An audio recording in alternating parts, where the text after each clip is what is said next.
এটা হলো রুজেলা চা বা টক চা।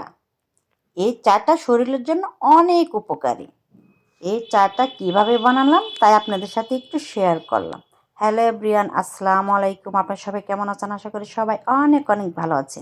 আমি আলহামদুলিল্লাহ আপনাদের দোয়ায় ভালো আছি। এই তো এটা হলো রুজেলা চা বা টক চা। এই চাটা কিভাবে বানালাম তাই আপনাদের সাথে একটু শেয়ার করতেছি। এই তো এগুলো হলো রুজেলার ফুল। এগুলো আসলে ফুলের মতো হয়, লাল লাল কালারের। যাই হোক, আমি এটা দিয়ে চা বানাবো।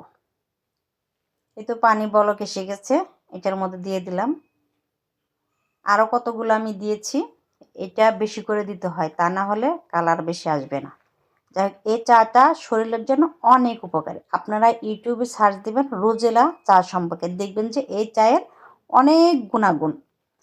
তাই এই চাটা খাওয়া শরীরের জন্য অনেক ভালো। এই তো আমার এই চাটা প্রায় হয়ে গেছে।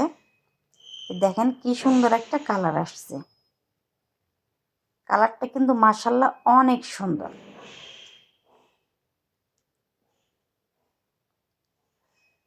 হার্টের রোগীর জন্য, ডায়াবেটিস রোগীর জন্য, তারপর চর্বি কমাতে এই চায়ের তুলনা হয় না।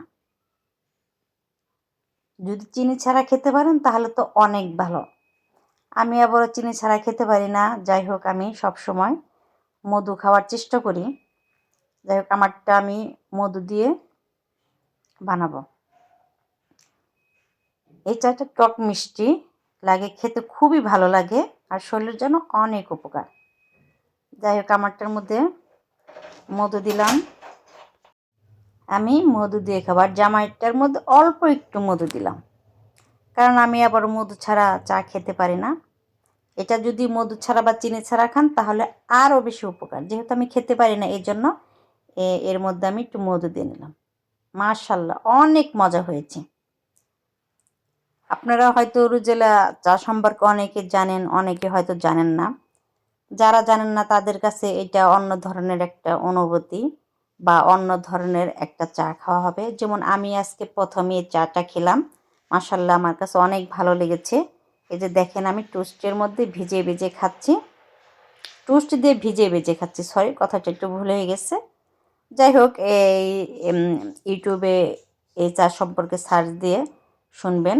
এই চায়ের অনেক গুণাগুণ। যাই হোক, আমার এই রেসিপিটা আপনাদের কাছে কেমন লাগলো জানাবেন। সবাই আমার চ্যানেলটিকে সাবস্ক্রাইব করে পাশে থাকবেন। সবাই ভালো থাকবেন, সুস্থ থাকবেন। আল্লাহ হাফেজ।